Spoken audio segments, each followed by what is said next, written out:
السلام عليكم ورحمة الله وبركاته. ازيكم يا حبايبي؟ عاملين ايه؟ النهارده جايين مع بعض في فيديو جديد، بس قبل الفيديو نصلي على النبي. اللهم صل وسلم وبارك على سيدنا محمد وعلى اهله وصحبه اجمعين. ازيكم يا حبايبي؟ عاملين ايه؟ النهارده جايين مع بعض في وصفة حلوة جدا جدا للبط المسكوفي.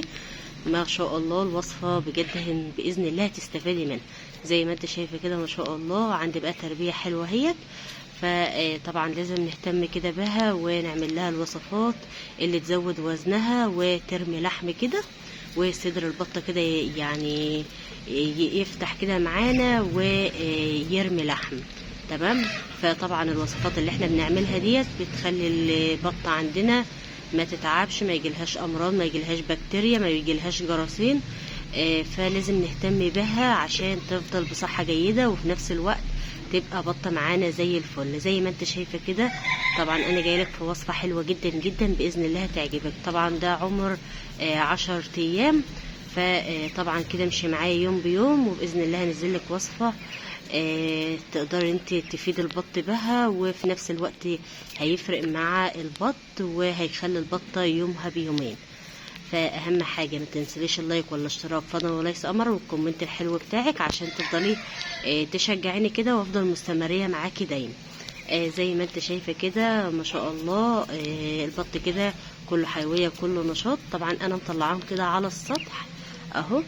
فطبعا هم انا ببيتهم في الاوضه وكده، بس لكن انا بحطهم كده ايه على السطح نص ساعه ربع ساعه، فكده يشموا شوية هوا نضاف ويشيل من عندهم اي بكتيريا اي جراثيم. ودايما كده نهتم بالبط بتاعنا، ونهتم بالمكان برضو والنظافة. تمام. فالنهاردة بقى عامله لهم وصفة حلوة قوي هتفرق معاهم. فزي ما انت شايفه كده ما شاء الله. هنشوف بقى الوصفة بتاعتنا، وهقول لك برضو شوية معلومات تفيدك بإذن الله، بس خليكي معايا لآخر الفيديو وتعالي نشوف الوصفة بتاعتنا. طبعا بقى ايه معايا كده؟ انا مجهزه بقى الوصفه بتاعتي. طبعا اول حاجه انا غسله لهم السقايه ومليتها. طبعا لازم لو انت لو انت حتى لو حاطه فيها دواء لازم تغسليها. لو ميه نظيفه لازم تغسليها، لان طبعا بيبقى في السقايه بيبقى في ريم، بيبقى فيه رواسي كده رمرمه كده، فلازم نغسلها ونعقمها. تمام. طبعا بقى معانا الوصفه الجباره دي، بجد وصفه حلوه جدا جدا هتخلي البراز بتاعهم حلو وكلتهم بصحه جيده. وزي ما انت شايفه كده طبعا معايا بقى كده العلفه، ومعايا بقى ايه الخلطه الحلوه دي. انا بقى كده معايا اول حاجه معايا معلقه شاي، ومعايا معلقه توم كبيره. طبعا انا فرمتها بالقشر بتاعها، ومعايا معلقه فلفل اسمر، ومعايا معلقتين كبار من الحلبه المطحونه اهي. حلبه مطحونه اهي، انا طحناها كده في الكبه، كله طحنه في الكبه. ومعايا كده بصله حلوه حلوه كده برضو بفرمها في الكبه. فزي ما انت شايفه كده وصفه بجد لو عملتيها هتفرق مع البط بتاعك او اي طيور عامه. فكل نوع بيحتوي عن فوائد حلوه قوي للبطه بتاعتنا، وبتفرق مع البط او حمام او فراخ. تمام. فالنهارده بقى حبينا نطبقها كده مع البط، وبنضيف حاجه ونشيل حاجه فبتفرق مع البط بتاعنا. فزي ما انت شايفه كده البط معايا مفيش واحده ضعيفه عن التانية، كلتهم بحجم واحد. فاول حاجه طبعا بقى ايه هقول لكم بقى على فوائد الثوم. حلو جدا جدا، فوائد بيشيل اي بكتيريا، بيموت اي بكتيريا عندهم. في نفس الوقت بيرفع المناعه، يعني هو رفع مناعه وبيقتل اي بكتيريا اللي هو الثوم. والفلفل الاسمر منشط لاي طيور ومنشط الدوره الدمويه، وفي نفس الوقت برضو كل اي طيور عندك بترفع المناعه. وفي نفس الوقت لو انت عندك بط او نفس البط، يعني بيبقى فيه احيانا بعد شهر بتلاقي البط بيقع الريش بيقع من البط او بياكلوا في بعضهم. انت عليك والفلفل الاسمر. الفلفل الاسمر حلو جدا جدا لسقوط الريش او البط بياكل في بعضه. حطي معلقه كل اسبوع او معلقتين فلفل، ما شاء الله هتمنع اي ريش يقع من البط او هتمنع اي اكلان ياكلوا في بعض. والحلبة معانا حلوة جدا جدا، الحلبة المطحونة بتزود الوزن لأي طيور، وكلتها بروتين ومنشط الدورة الدموية. الحلبة حلوة قوي قوي، فبترمي معانا كده لحم للبطة وبتزود الوزن. وفوائد البصل فتح شهية وبتشيل اي امراض او اي بكتيريا او اي ميكروب او اي جراثيم. ووصفة حلوة جدا جدا، البصل حلو جدا جدا. وكمان لو حبيت اللي انت تعمله كده في على الصبح كده على غير ريق، بتشيل اي ميكروب عند البط او عند الفراخ او عند حمام. بس انت لخبطيه كده مع الوجبة بتاعتهم، ما شاء الله حلوة جدا جدا. وده كانت وصفتنا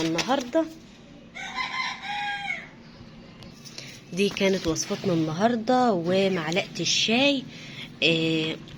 ومعلقة الشاي حلوة جدا جدا. لو عندك البط كده مأسهل او الفضلات بتاعته يعني سايبة كده، بتمنع اي اسهال، بتمنع اي ميكروب. حلو جدا جدا. انا حبيت ان انا احط شاي ناشف. لو انت حابه اللي انت تعمليه في سقوه او في السقايه يعني، ممكن تحط معلقه شاي وتغليها كده على النار وتحطيها مع الميه. مفيد حلو قوي قوي للبط. وبقى لو معاه ليمونه ده بيشيل اي امراض. شاي وليمون تعملها لهم برضو كل اسبوع مره، حلو قوي قوي، بيفيد الفراخ بيفيد البط. فكل الحاجات دي مفيدة جدا جدا، وبتفيدنا للطيور وكل حاجة عندنا في بيتنا. فهبتدي ان انا احط بقى الخلطة الحلوة دي. طبعا هم يعني زي ما انتم شايفين كده. انا بقى عايزة انقل لهم السقاية ديت في مكان نضيف شوية ويكون ناشف عشان ما يبلبطوش نفسهم. انا طبعا نقلتها اهي، وهم بس خافوا مني، بس اما انا حطيت له. هبتدي ان انا اقلب بقى كل الحاجات ديت في الوجبه ديت.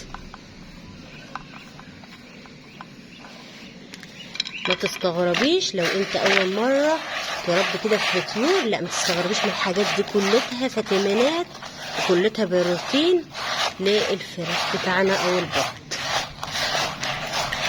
ما شاء الله بتفتح نفسهم على الاكل وحلوه جدا جدا. وطبعا انا ما بحبش اكتر للبط اكتر من كده، لان ممكن يفوت منهم برضو، وعشان ما يعملوش على اي فضلات ويتعبوا لا قدر الله. وزي ما انت شايفه كده ما شاء الله البط الوجبه ديت ريحتها حلوه قوي من الخلطه اللي احنا عاملينها. فطبعا انا بحب ان انا انقل السقايه ديت بعيد شويه عشان ما يبلبطوش وكده يعني. بحطها في حته ناشفه كده، ولقيتهم بداوا عكوا المكان وكده. فانا عايزه على طول دايما المكان تحتهم يكون ناشف. فزي ما انت شايفه كده ما شاء الله كلتهم حيويه، كلتهم نشاط. ودايما كده الدوره الدمويه بننشط الدوره الدمويه، بنرفع المناعه، مضاد حيوي. الحاجات دي بتفرق مع الطيور. فبجد لو انت عايز يبقى عندك تربيه ناجحه وبصحه جيده، اعملي الوصفات ديت. فباذن الله البط عندك هيستفاد، ومش هتلاقي في بطه صغيره او في بطه كبيره، كلتهم مقاس واحد. زي ما انتم شايفين كده هم كلتهم مقاس واحد، عشان انا مهتميه بهم ومهتميه باكلهم. وفي نفس الوقت لو انت برضو حابه تجيب لهم جرعه ديدان، هاتيها من عند البيطري حلوه قوي. هاتها لهم كده كل فتره. ما شاء الله يعني الديدان ده ما بيخلوهمش ياكلوا. فلو انت جبت لهم جرعه ديدان هياكلوا كتير معاكي، وبطنهم هتنضف من اي ديدان. فيا رب كده الفيديو بتاعي يكون عجبكم، وتكون وصفتي عجبتكم كده النهارده.